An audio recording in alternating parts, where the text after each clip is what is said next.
જૂનાગઢ કૃષિ યુનિવર્સિટી દ્વારા લસણનું ઉત્પાદન વધારવા અને સારી ગુણવત્તાના લસણનું ઉત્પાદન કરવા માટે ખેડૂતોને માહિતી આપવામાં આવી હતી.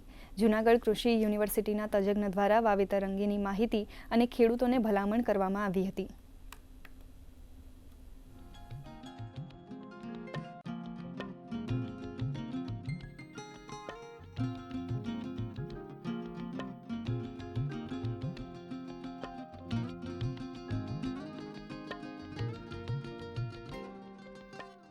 તમે જુઓ તો હવે લસણ ડુંગળીનું વાવેતરની સિઝન ચાલી રહી છે, તો આપણે એનું જે વાવેતર કરવું હોય તો આપણે આધુનિક પદ્ધતિથી એનું વાવેતર કરવું જોઈએ. ચીલા ચાલુ વાવેતર પદ્ધતિ અપનાવવાથી એનું જે ઉત્પાદન છે એ એટલું મળતું નથી.